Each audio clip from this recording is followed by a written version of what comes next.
Hello, friends. Welcome back to another episode of the Caderna Podcast. I'm your host, Brian Caderna. So today's interview is one that's near and dear to me in a sense, being an author. All right, as an author, I know how hard it can be to write a full book, produce a book, and then the hardest thing sometimes is actually introducing that to the universe and eventually selling copies. So I had the opportunity to sit down with Ferol Vernon, the co-founder and chief operating officer of Written Word Media, a tech-enabled platform connecting authors and readers. Ferol has a unique background with an MBA from Duke University, but he began his career working at tech companies that focused on democratizing music. Since 2009, Ferol has worked to make independent creatives successful. He spent 6 years at ReverbNation, another software focused more on the band and music space, before leaving and deciding to form Written Word Media with his wife, Ricci Wolman. Written Word Media now has over 1 million readers checking in daily to find their next favorite book. In this conversation, we cover all things economics, e-commerce, building a business as an entrepreneur, and what it's like to actually be a self-published author and try and get your book to the bestseller list. So without further ado, here is Ferol Vernon. Is going to require work and time and sweat and toil. If money wasn't an issue, what would I be doing? Don't worry about it. You'll figure it out. Change is the only constant. The Caderna Podcast. Ferol, welcome to the show. Yeah, it's great. Great to be here. Thanks for having me. Yeah, I'm happy that you're on here because as a fellow author, I personally have gone through some of the ups and downs of trying to self-publish, and now full disclosure, working with one of the bigger publishing houses in McGraw-Hill. But how did this, how did this come about that you wanted to take some tech background into helping authors? Yeah, that's a great question. I think it sort of started organically. I think some of, what I've done with my career and what we've done with Written Word Media has always been in my DNA. My mother was an artist growing up. So I saw, beautiful things around the house and textiles and all this kind of stuff. So that was very much understanding, color and what an artist goes through as part of my upbringing. My father was an entrepreneur. And so he ran a hotel business. So I really saw both of those things come about. And so when I jumped and took the job at ReverbNation, helping bands and musicians, it felt very natural. It wasn't intentional that I wanted to serve the independent creative, but as soon as I got in that world, you fall in love with these people that are, it's the little guys in the industry. They're writing music, they're writing books, they're inventing new ways for things. It's really cool. And so it's been a lot of fun and a real honor to serve them over the past, decade and a half. That's awesome. And now growing up, I feel like, you talk with a lot of folks that are either like the jocks or they're more into the arts. And it's funny to see how people kind of evolve and what life brings you down the line. Is this something you always knew you wanted to do, like be in music, be in writing and things of that nature? Yeah, in retrospect, it looks very natural, but I'm not sure if you'd asked me when I was 15, what this is what I would tell you I'm doing. But I think, what I did always see is watching my father run his own business. I always kind of saw that as a potential path, right? I was really fortunate to have that model at a very early age, right? Like anything is possible. Like if you work hard, you do these kind of things, like you can make this happen. And I saw it happen. And as a little kid, I would go to the hotels and I would meet the people that worked there, and it was cool. And so I think I always kind of had that model, and I really straddled that line between, I was super interested in business and people and, how you can build something valuable and sell it. But I always have been artistic. I draw, I love reading. I've always, read specifically, a lot of science fiction. My whole family did. So I've always sort of gone in the middle of those two paths. And you say like, some people like the jocks and the artists. Well, I kind of feel like I was a little bit of both. Right. I'm really a function of my upbringing. So where we are today serving writers feels like it's a really comfortable and fulfilling place to be. That's great. And so now it's kind of like the merger, it seems, of like tech business, which you just alluded to, but now working with all these different creatives. which, to take a step back, can we kind of define a creative? Because I know it's a term thrown around a lot, and some people are like, well, what exactly does that mean? How would you define like a quote unquote creative? Yeah. And it might help for me to give a little context, like what my company, Written Word Media, does and how we serve creatives. And so I'll give you that real quick, and then I can answer your question more directly. So Written Word Media exists to serve the author, the writer, the creative. This is anybody who decides like, hey, I'm going to write a book.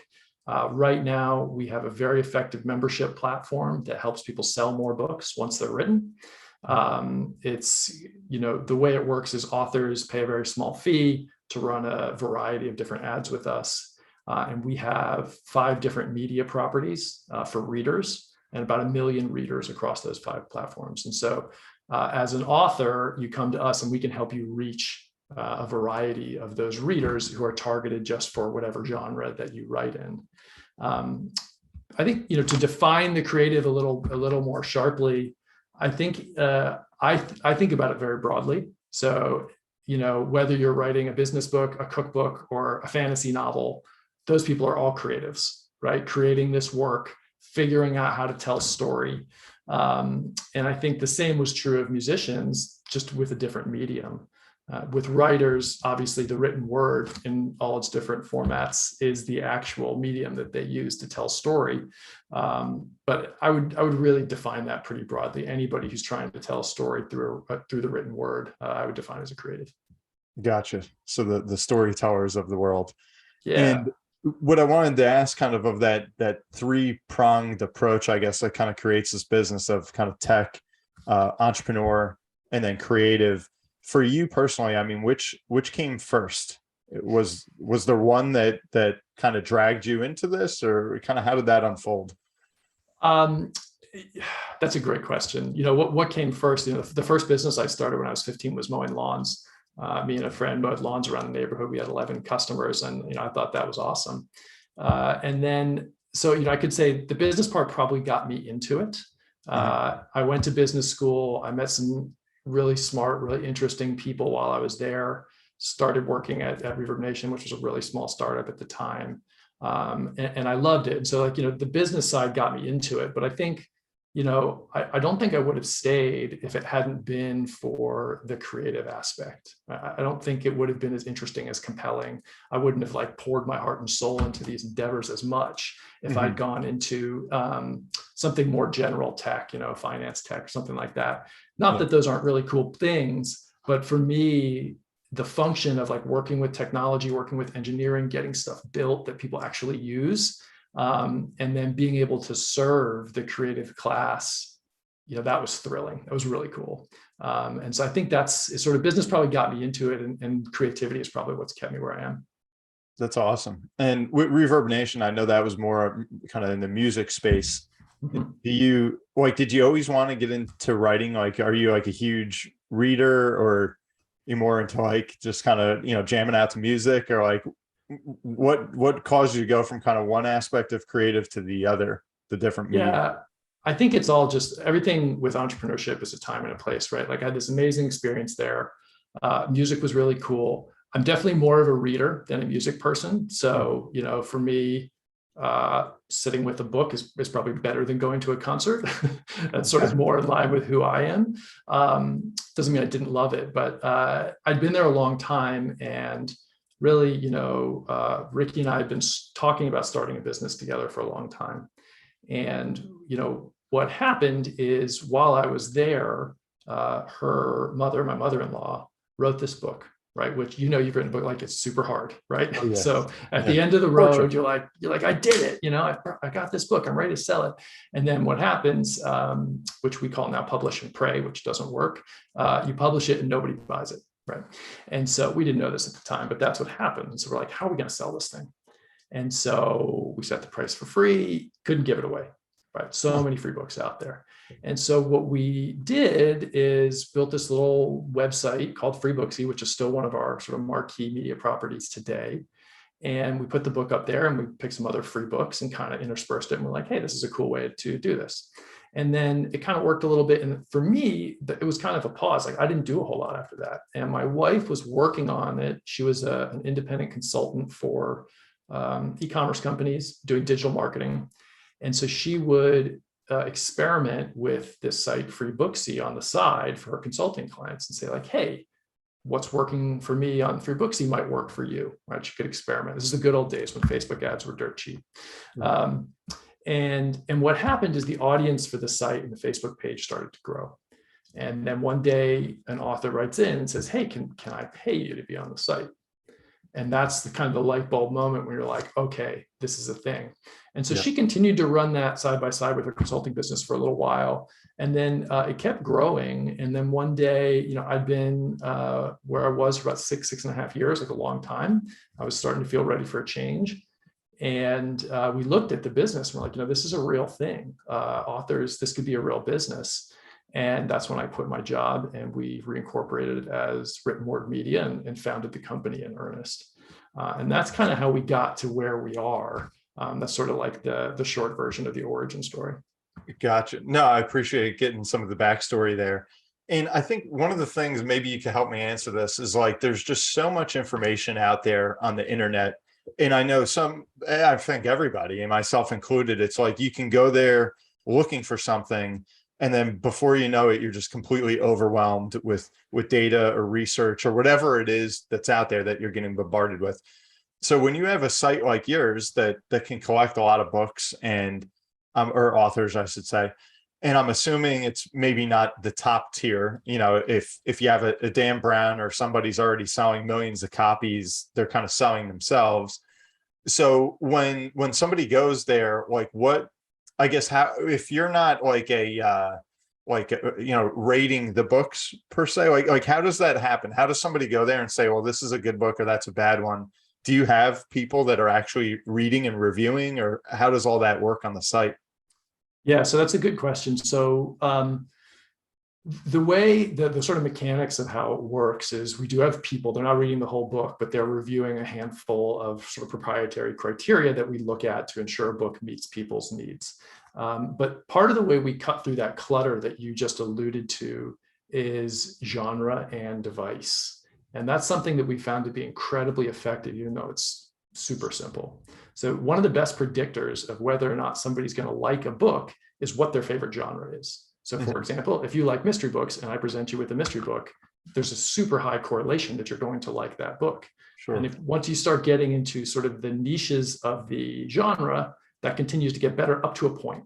And then when you're trying to say like, hey, really small niches don't work as well. So what we've done is we've created a service where a reader identifies which genres they like and they identify how they read. So let's say you want to read mystery books and you read on your Kindle, then we only send you books that are available on Kindle and are in the mystery genre. And then if you have other genre choices, the email automatically builds. So as a reader, you get a super customized email that's just books that we know you're going to like. And within that consideration set, readers maybe not pick all of them or they pick some of them. But that's how we narrow it down so that the reader experience, and most of this is done in their email. So it's a technology that is everywhere, right? Everybody's got it. It's super easy, super portable. And the readers of the world react really well to it. And that's kind of how we curate right now. And I think one of the things that we're really curious about and always experimenting with is how can we do a better job at curation? And we spend a lot of cycles figuring that out.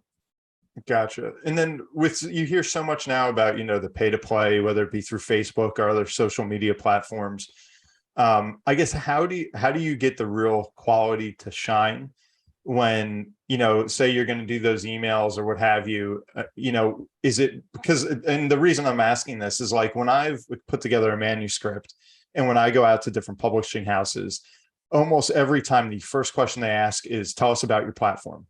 And it's like they could care less about the book. Is it a good book, a bad book? What's the chapter? It's like, how many followers do you have? Where are you speaking? They want to know all these things so that there's going to be a certain level of books sold before they even sign a contract. So with that, I mean, do you have, I assume some people can pay, perhaps a little bit more to get, a premium spot in the email or something.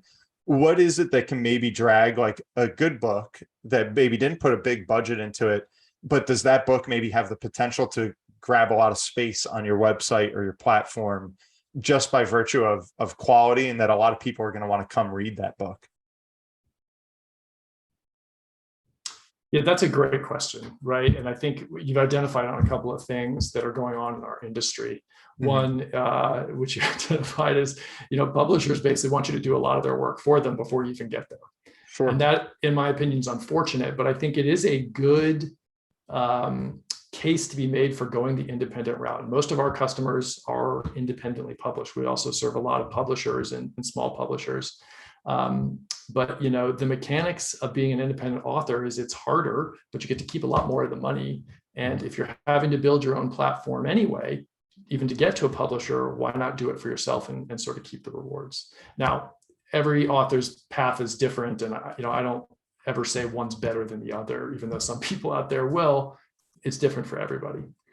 And then on the quality piece, quality is very much in the eye of the beholder, and we believe that. So I may like a certain kind of book, and you may think something else is cool, and we're both right. And I think that the things that trip up authors, honestly, is the cover.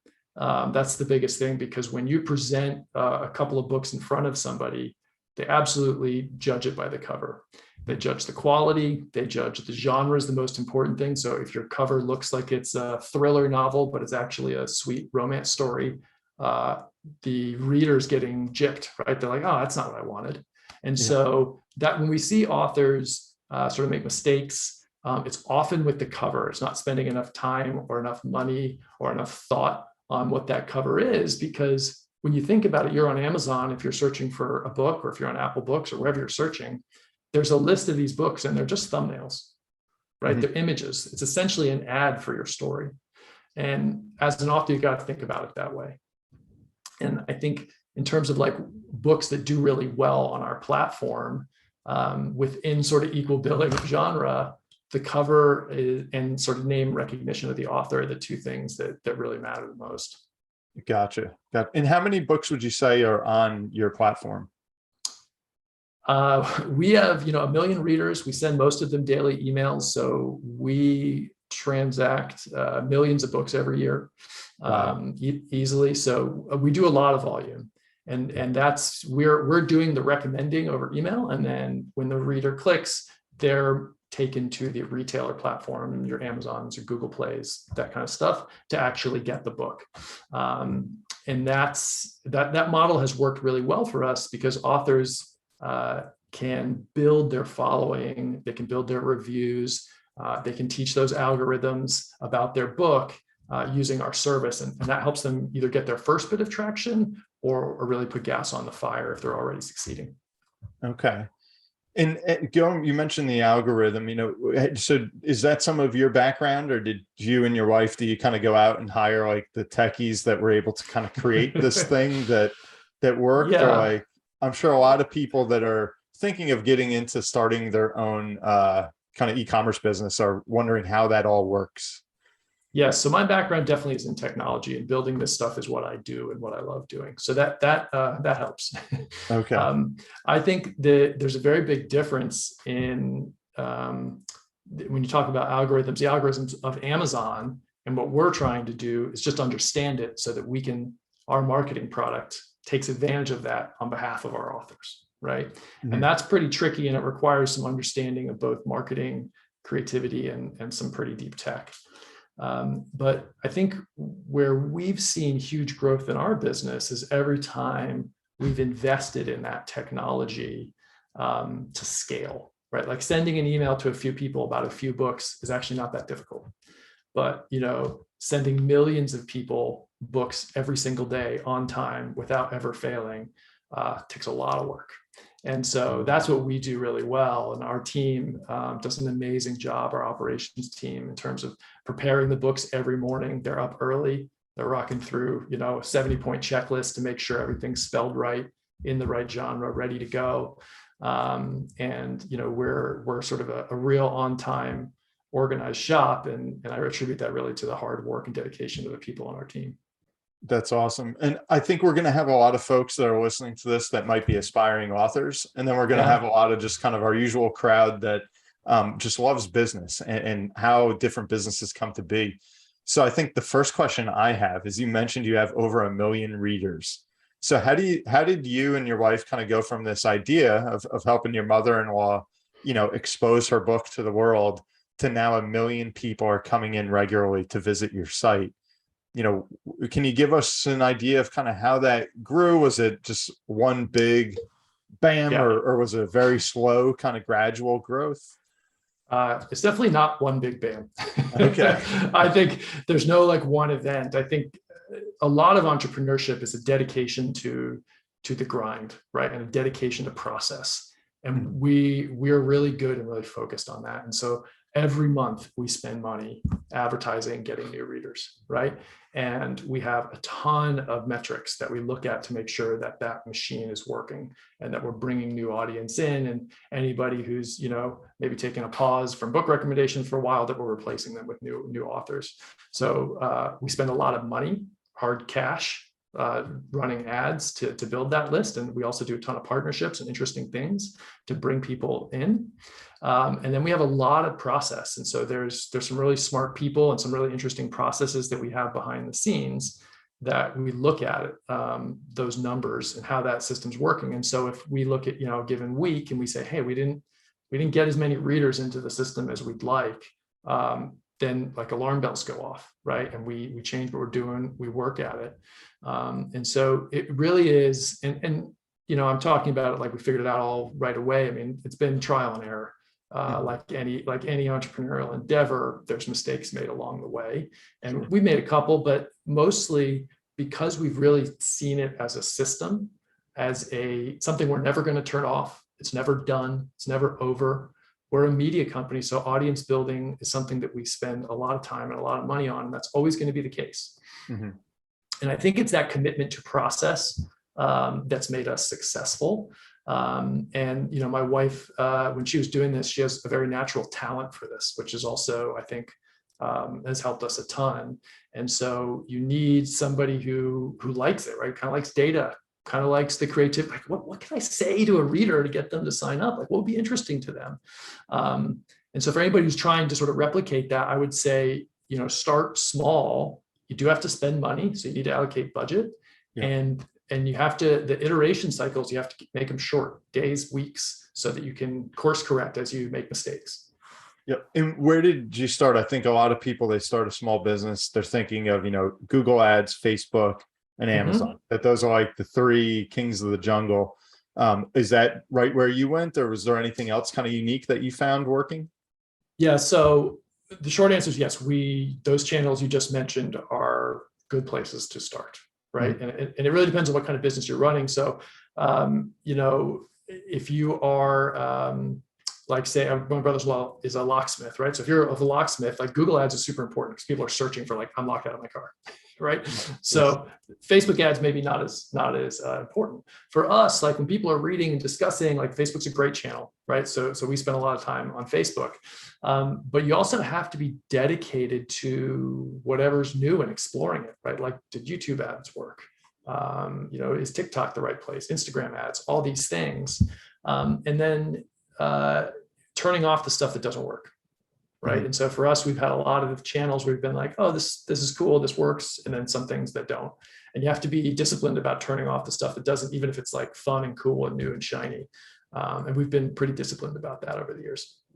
And are you able to see that like immediate return on, ad expenditures, or is it like in your realm, is it like kind of you have an outlay on one of those platforms and then you can't really track if it's working or not for a month or a quarter? Like, I think that's a lot of the fear small business owners have is like, all right, I'm being pitched all these different advertising campaigns, but no one can say, well, we're going to guarantee you're going to get X return out of our campaign. And I know that's a lot of times the hesitation for a small business owner to take that jump. Yeah. And I empathize very much with that fear, right? Like you're outlaying cash. If you're starting a small business, you probably don't have much of it. We were the same, right? Our budgets used to be really small. They're much bigger now. And so I totally get that. I think the thing I would say is, as an entrepreneur who's running ads, like it's your job to figure out if they're effective or not, right? It's not the platform's job to promise you. If you can get a promise, great, but most of them won't do that, to your point. And so you've got to figure out, how am I going to understand if this can be effective? And the great thing about modern internet technologies is they're super trackable, right? And so we track stuff really, really tightly, and we know if our stuff's working or not. And that is, that's hard to do. It's hard to get the tooling right, like the instrumentation. But in the early days, it wasn't as sophisticated as we are now. It was just, looking at a spreadsheet and running some reports and trying to figure it out. And if you're in like the early stages, that might be enough. But it is, I do feel like as an entrepreneur, it's your job to figure that out. Yeah, definitely. And kind of to take a step even further, kind of behind the scene of your company. So at that stage where you know that you're starting and you've got to invest capital, in advertising in particular, how did you go about doing that? Did you have financing, partnerships? Were you giving up any equity in the company, anything like that? Yeah, that's a great question. We did it, a certain way. So I'll tell you, I think about this like cooking a chili, right? Like everybody cooks their chili a little different way. And so I'll give you my recipe, but you can cook it differently, right? And so we continued to run my wife's consulting business. Really, she ran it while we were growing written word media. And so that business paid the bills for us personally and allowed us to basically reinvest 100% of everything we made on written word media back into the business. And that was scary. I'm not going to lie to you, right? Like reward doesn't come without risk. I'd had this great benefits and salary for a number of years, and we just all of a sudden didn't have that. So we were relying on the consulting business to get us through that sort of initial year and a half period. And it was really hard, but, in retrospect, we didn't have to borrow any money. We didn't have to give up any equity. Like you said, we didn't have to go out and spend time raising money. We spent time earning money to fund the business. But I had sort of spent, probably 90-95% of my time on the written word media business. My wife was still splitting her time with the consulting, which we needed to pay the bills. So, if there's an entrepreneur out there cooking their own chili, that's one way to do it, is to take some consulting clients to help fund what you're doing. It's not for everybody, but hard work nights and weekends, it's one way to keep all the equity for yourself. Yeah. And I think that's what you're seeing more of kind of in the gig economy is people taking baby steps into that rather than just kind of cutting the cord and diving in head first, kind of sink or swim. So there are a lot of different ways to kind of skin the cat there. And so as you started to scale your business, I assume you mentioned your operations team and thing, that you started to take on employees. Yeah.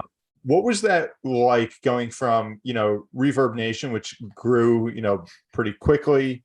I guess you were an employee of sorts there, or maybe at the executive level, but now you're the guy, like you own the company. Can you tell us a little bit about that, of the kind of hiring, firing, and now actually motivating people underneath you? Yeah, so that is really interesting. So I think that the first thing is when you move from being sort of like a key employee, but an employee to an owner, the thing about being an owner of a business is no matter what happens, that's bad, it's your fault. Right. So like if one of the people that works for you makes a mistake, then, you didn't hire the right person, you didn't train them correctly, you didn't provide them the coaching they need, you're maybe not incentivizing them, like all these things, is all you. Right. Something happens in the industry, you didn't prepare for it.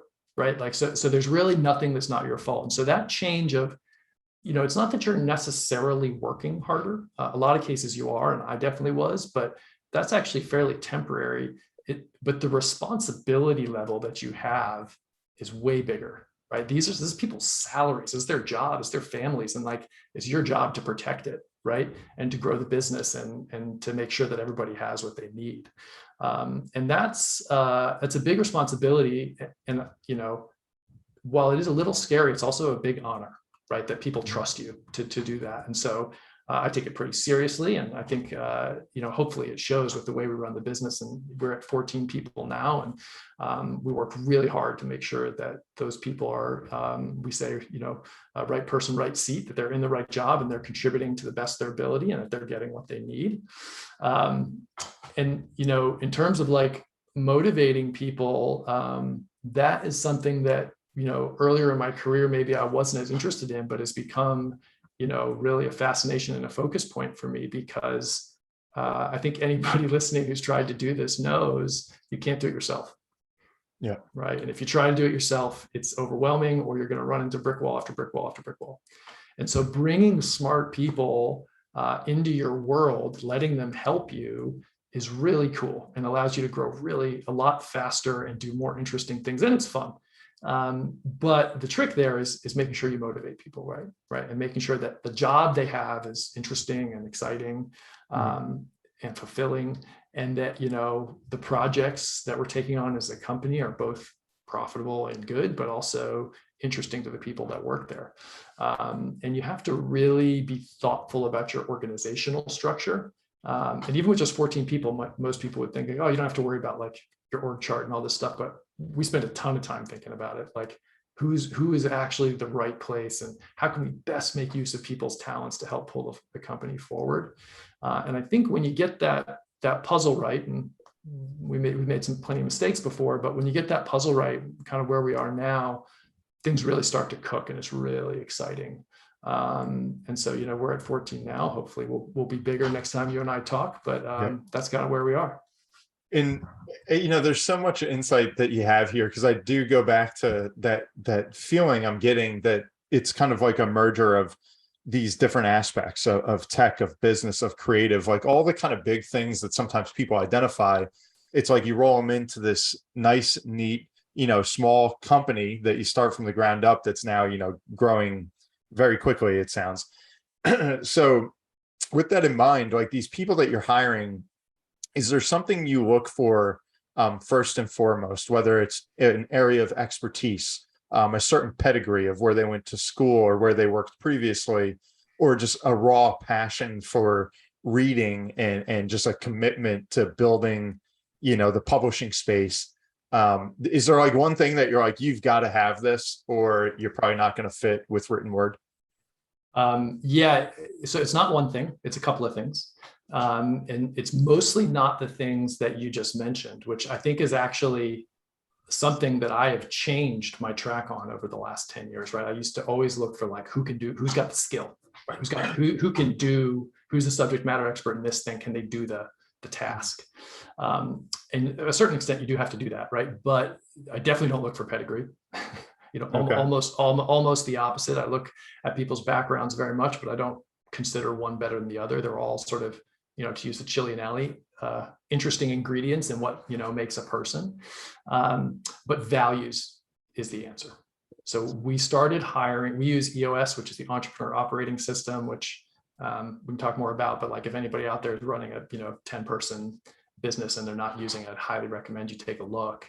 But one of the big changes that we made when we started doing that was values-based hiring. And what that means is, instead of saying like, oh, this person can write copy, right? You say like, do they believe what I believe? And then what flows from that is culture. So I'll give you an example. Our number one core value is support the author. That's it, right? So if you don't feel like it's going to be cool and fun to serve authors, the people that write books, it's going to be tough, right? You're not going to love the job. And we've had people come that have been super smart, like amazing people, but they just weren't that into the whole writing author piece. And then they kind of move on. And so now what we do is we have a set of interview questions that are all based on our values. And so we say like, hey, does this person want to support the author? Is this person going to be a good teammate? Teamwork is super important in what we do. Is this person detail oriented? You know, we run a media company. We're serving authors, like quite literally, you know, I's need to be dotted. Things need to be spelled right. And if that level of detail is like overwhelming to you, or you're like, I don't really want to deal with that, like terrible fit. And so, but like once those people have the values, you can teach them skills. And we've become really good at teaching people skills. We have processes to teach them. We use external training. Ricci and I, as founders, do a lot of coaching and training internally with people. And what you found is whether somebody, you know, went to college, didn't go to college, is a photographer or whatever, doesn't matter. What matters is they believe what I believe and that they want to work. And if we find those things, which we've been very lucky to be able to find with our current team, things really start to work well. And so I would say that that's really the biggest thing is hiring based on values and what you believe. And if somebody believes what you believe, you can teach them how to do X, Y, and Z. That's awesome. And the space that you're in right now, what is it like competition wise? I know when I wrote my first book, which was Millennial Millionaire, came out in 2016. It was, the whole process. I kind of went working with some literary agents. They wanted to kind of hijack the book and like change everything, and it was not the best experience. And that's when I was like, you know what, I'm going to kind of abandon trying to go for like the big publishers, and I just wanted to really make it my own baby. And so I used CreateSpace through Amazon. Yeah. And then kind of like you said, the publish and pray, that was really me, because I had no idea once I wrote that book of what to do. And it was kind of like learning after the fact. And it's like the sales came a little bit later than I thought they would have, because I had to learn how do you actually like generate the buzz. So what I was going to ask is, now with CreateSpace, or I think it's KDP now, and Amazon having all that, and self-publishing becoming so much more of a thing, are there other versions of you out there, and how are you dealing kind of with the marketplace for what you guys do? Yeah, that's a great question. I think for what we do, there's certainly other people that do similar things, right? That you can go and you can buy an ad that gets delivered via email to a targeted reader. Most of them are a lot smaller than us, and so they reach less people. There's one player in the space that's way bigger, and but that they also I'll use the analogy like colleges, right? So like that's Harvard. They say no to 99% of the people, and we say yes to everybody pretty much. And so our product works for the emerging author who's just starting, or the accomplished author who's already got a catalog and already got a following. And so in the market, we're really the only player that has a membership platform that an author can come to, where they can get discounts on our products, discounts on partner services. They get early access to some of our tools and some of our ad inventory. So there isn't anybody who really does that as well as we do. And our focus on customer service, again, back to our value of support the author, is really incredible. And our customer service team does, just a 10 out of 10 job. I mean, they're amazing. And we get back to like all of our authors. We try to make their lives as easy as possible. No matter what they ask us, we handle it. We're not snippy, we're not like, we don't have like a 2-day turn time to get back to people. And so we really focus on supporting the author. And so in terms of like, other people that are doing exactly that, there's not a ton out there. Okay. Interesting. And kind of with that in mind, I mean, there's not a ton out there, and you're doing very well in this space. And where I kind of wanted to tie all of this together is going back to you running this business. Do you ever fear, because I've gotten this from other guests on the show, that as you really kind of groom and train some of these key employees that have the right values, they have the right stuff, that they're going to see kind of gaps or openings out in the industry and try and replicate or come out with a new twist on your product? And how do you maybe retain those people so that they don't, in a very tight labor market, say, hey, I've got some leverage here, maybe I can go try and do what you did? Yeah, I don't worry about that, and I'll tell you why.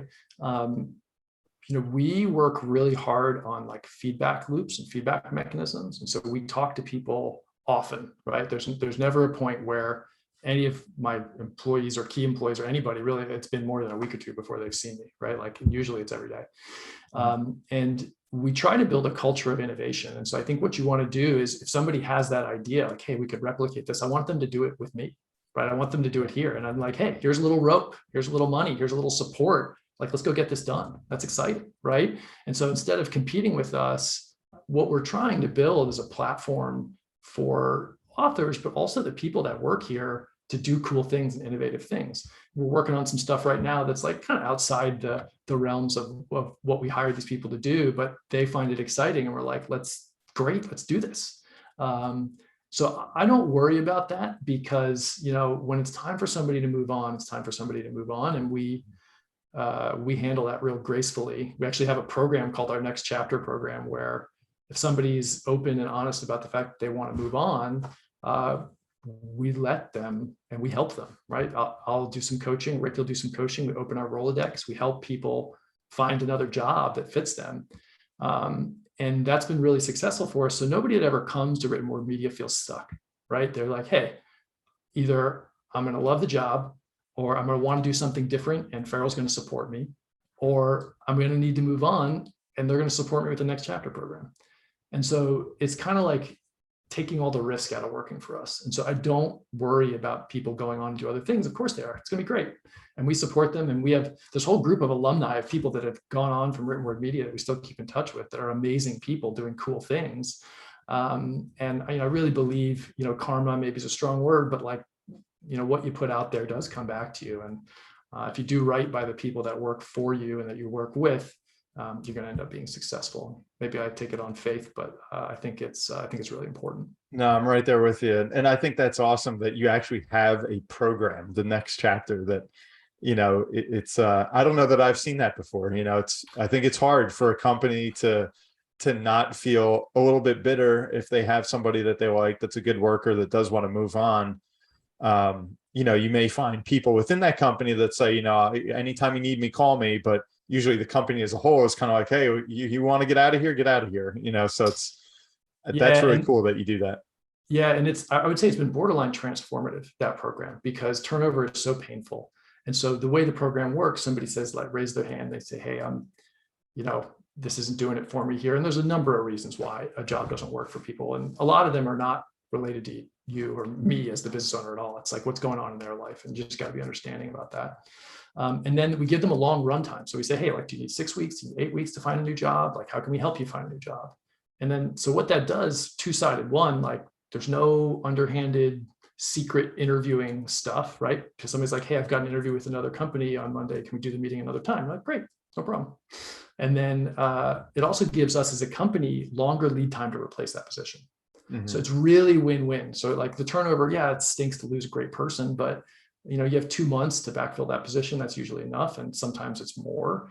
And it also builds this relationship of transition that's much more supportive on two sides than it is at most places where it's like very contentious and awkward and weird. Yeah. And so we have these people going through the program. It's not weird. We talk about it openly. Everybody sees that, so they know it's always an option for them.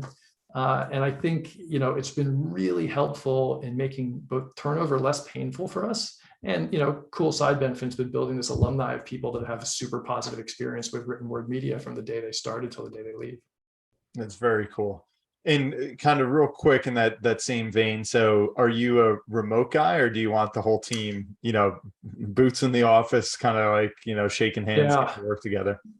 I think as a leader, we went fully remote during the pandemic. So I was, when the first vaccines came out, I went to our office that we used to have with measuring tape, just trying to figure out how to get everybody's desk in, because we hired a bunch of people and grown a bunch during the pandemic. And then we kind of surveyed everybody, and we're like, do you want to go back 1 day a week? Or you want to go back full time? And like the overwhelming response was like, I don't want to go back. And so, as a business, you have some options, right? You're just picking which problems you want to solve. And so I don't think remote's better than in-person, or in-person's better, or hybrid's better. I think that's sort of a silly argument to have. The argument is like, which set of problems do you prefer, right? If you're in office, then the problems you're preferring is you got to get people to commute, and you can only hire people that can drive to your office. That's it, right? Those are problems. And if you like solving those, great, then that's the right solution. For me, I like being able to hire people in different places. I like the flexibility that remote work gives us as a company. We're not manufacturing anything, so we have that option. And we've had a bunch of really cool benefits from going remote. We have some people, they're 4 hours away, 2 hours away, that if we were working in office, they wouldn't be able to work for us. And we had one employee who literally moved, hours away. And, in the old world, she would have had to quit. Right. But now you have a great person who works for you, who's an amazing, worker, who knows your values, and like you get to keep them when they are going through a life transition.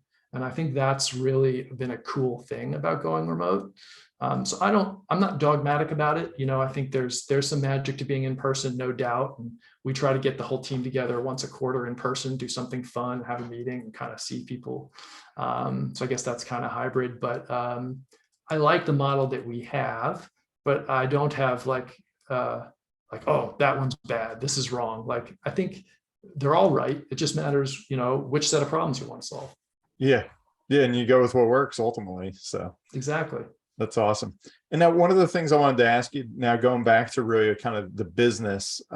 So we're in an era, it seems like everything is a membership or a subscription, Netflix, Disney Plus. I mean, the list goes on and on. It's like we're just living in these subscriptions that we all adhere to.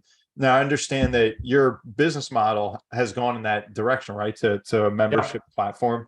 Can you tell us a little bit about that, or what prompted that, or how the results have been? Yeah, so it's very early. We launched it a few weeks ago. Okay.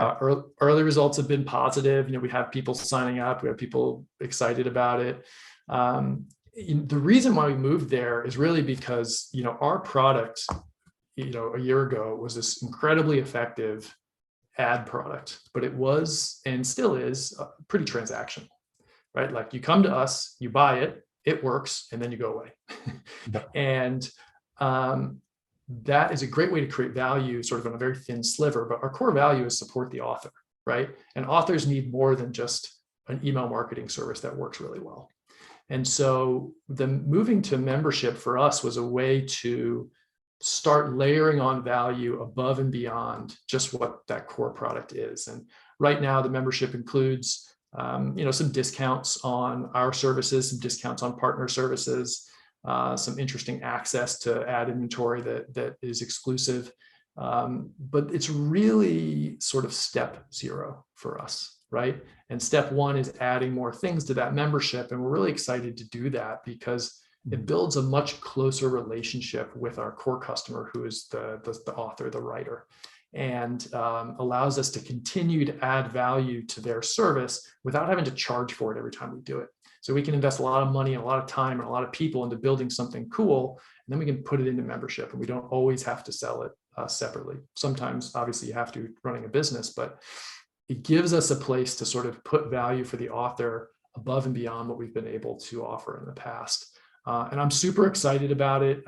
In conjunction with that, we also reworked how everything looks. So, our author dashboard looks really cool now, and it's got all sorts of fun stuff. And, we're pretty optimistic about the future with this model. That's cool. And is there anything on the opposing side of the model for the readers that, do they ever pay anything, or is there any subscription opportunity to go find new content or teasers or previews or something that is that kind of in the works, or has that been a thought?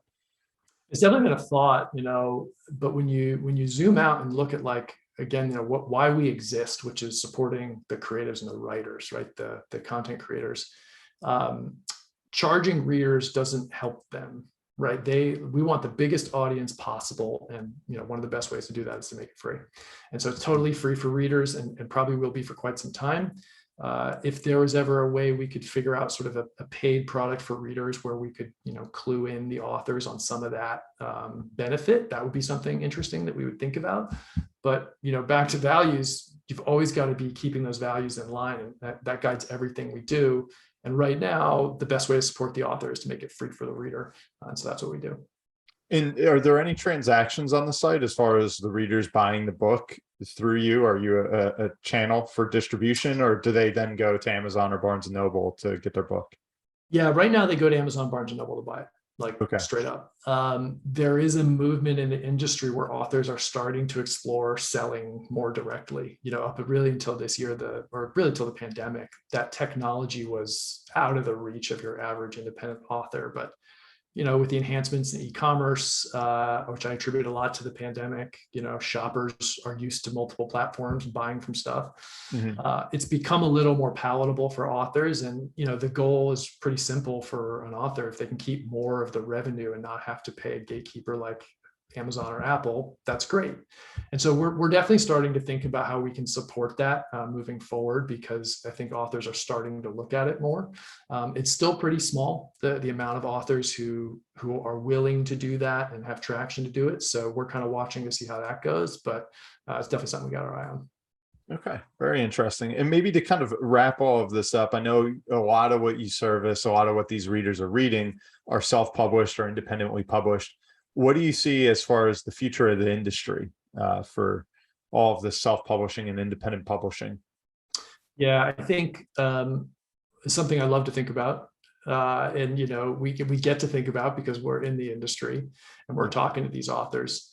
I think one of the things you're seeing is really a serialization of content, right? And this is happening with platforms like Wattpad, and Amazon has one called Vella.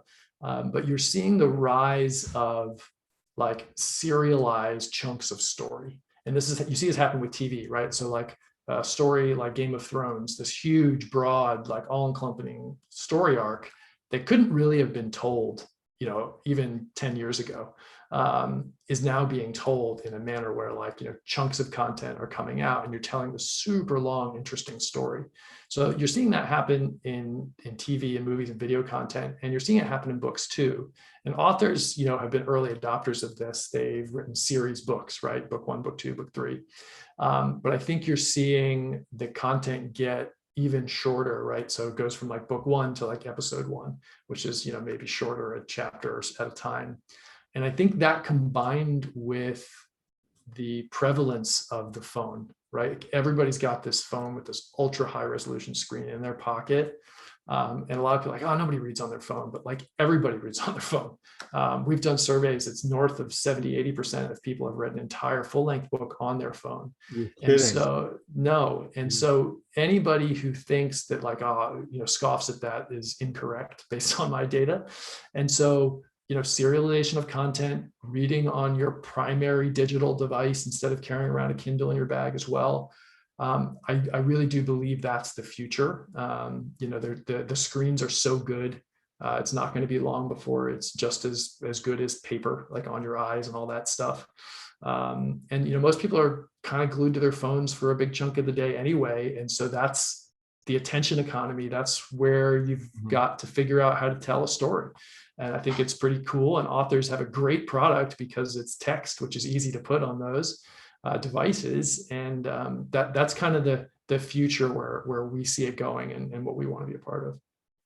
That's interesting. I never thought of that. I know there's Kindle out there, and I've been very averse to all of that because I just love to hold a book and actually look at pages and not any more screen time than we already have, which I guess a lot of people don't mind that. They're just like, yeah, that's my comfort zone. But the one thing, just to kind of add to that I've noticed personally with a lot of my friends are audiobooks. And I don't know if you're seeing anecdotally or out there in the universe kind of a change, but maybe even podcasting is perhaps what kind of launched this, is just everybody when they're in their car, it seems like they'd much rather listen to a book sometimes than actually sit down and read the book. Yeah, I mean, technology is a beautiful thing, and it's basically given everybody the choice of how you want to consume a story. So you want to read it on your phone, you want to read it on a piece of paper, you want to listen to it in your car or in your headphones. Like, you can do it all now, and it's super cool time to be a storyteller. And we actually have a site called Audio Thicket that's dedicated to audiobooks. And so, anybody wants to promote an audiobook, we have a property that does exactly that. And we didn't, create that by accident. We did that exactly in response to what you're talking about, which is the rise of audio as a consumption medium. And I think it's a really cool one, and it presents some opportunities to tell stories differently than they have been in the past. So I'm a big supporter of any format for storytelling. Even things like video games I think are cool. So it's a cool time to be a writer and a storyteller. Yep. Yeah, it's definitely the era of the creatives. And if you have time here, Ferol, I'd like to go into just our lightning round where we get to know you a little bit better, ask you some kind of rapid fire questions here. I know our listeners really enjoy, getting to learn more about our guests. So you're on board for that for a quick minute? Let's do it. Awesome. So obviously this began as a finance show, so I'd be remiss if I didn't ask you, what would you say is your best investment? Ooh, it's always people. Every time you spend money on hiring the right person, it pays off huge, even if you don't see it the next day. And your worst investment? Worst investment. I would say physical stuff. Every time we've experimented with doing, a book box or something physical, it hasn't gone well. So that might be unique to us, but I'd say, the future is digital, and we've learned that the hard way. Okay. And this will be a good one for you. Your favorite book? Oh my gosh. That's a very difficult question for me. I have a million answers. I'll give you one. The book I grew up with and is just very close to my heart is Ender's Game by Orson Scott Card. It's a science fiction book about it's a sprawling story, but it centers around a young boy who actually is sent off to war. Okay, great. And do you have a quote that you live by? I do. It's from my father. So he's no longer with us, but before he left, he had a whole list of rules that he wrote down for running a business. And one of my favorites, as I'm looking at it right here, is Rule 14, which is ego is the cause of all suffering. It comes from Buddhism, and I heard that all the time at the dinner table. And it's a business lesson to live by. Huh. Very good. And you worked obviously previously at ReverbNation. What was your favorite band, or is your favorite band? That's a great question. I'm really into the Black Keys. That's like sort of a bluesy rock band, and I do a lot of cooking. You couldn't tell from some of my analogies earlier in the show, and listening to Black Keys and cooking is one of my favorite things to do. Okay. And do you have a favorite vacation or destination? Partial to the beach. We live in North Carolina, so we are, a short drive from the ocean, and nothing quite says relaxation to me like the sound of those waves and the feeling of the sand in your feet. Awesome. Yep. As a Jersey Shore guy, I know what you're talking about. Yeah. So, Ferol, this has been awesome. I mean, there's just so much that we've gone over here, a lot of insights to go back and listen to. Any parting words that you'd like to leave for our listeners today? I would just say, if you're out there, if you're thinking about writing a book and you're finding it hard, keep at it. It's worth it. It's hard. The hard is good. If you want to learn more about writing a book, go to our website, writtenwordmedia.com, or you can find me on LinkedIn, linkedin.com/Ferol. But, supporting people going through that journey of creating something very difficult is really cool. And a lot of times there can be, some self-doubt and some trouble with it. And we'd love to be there to help people when they hit it. Got it. Well said. And so, ladies and gentlemen, thank you for tuning in to another episode of the Caderna Podcast. Again, I'm your host, Brian Caderna. And today we had the pleasure of speaking with Ferol Vernon, the co-founder of Written Word Media. We'll see you next time.